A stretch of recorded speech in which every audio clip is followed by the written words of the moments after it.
I don't think there's any accountability, not even semblance of accountability. There's accountability on papers. On if someone were not familiar with the actual practice, and they would to examine these laws that these are statutes of the parliament concerning legal profession, and then canons of ethics, which is again a very fat book. Then they would say, "Oh, this is a perfect system. All the mechanisms are in place." The actual problem comes to practice, and that is due to a host of reasons. One, I pointed out the historic role of lawyers. It is not. Let me clarify it again.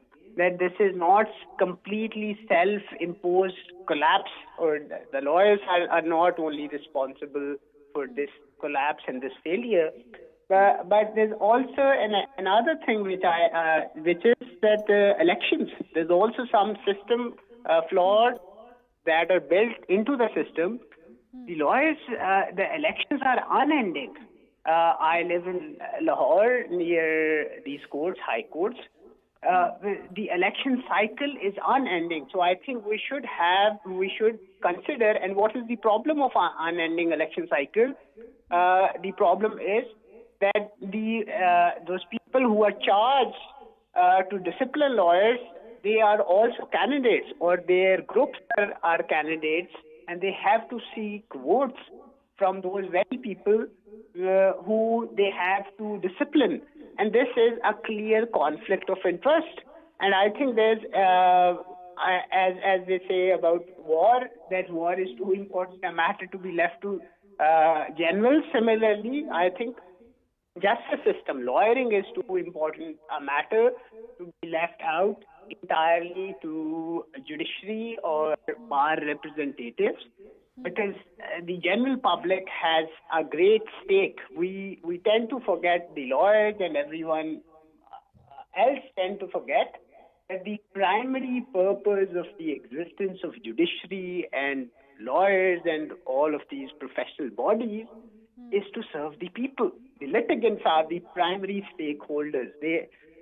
And we have to emphasize on the primacy of the litigants and have their representatives a say in how the affairs of the bar and judiciary are managed. And I think without that crucial reform, perhaps, and that is where the legislature comes, and that is the reform of Legal Practitioners Act, where reform that how lawyers are disciplined, because the system has clearly failed for the last 50 years at least. And without those very crucial legislative reforms, the system is not going to reform itself, because it's a self-reproducing, so it doesn't perpetuating matter what, system. I mean, however, any Chief Justice of the Supreme Court, how much they want to do it and how sincere they are, and the efforts, unless you're saying again, like, Safiullah was saying, it has to be structured. Usama? Yeah, I agree. I think it has to be a collective effort from all the stakeholders. Legislative reform, it seems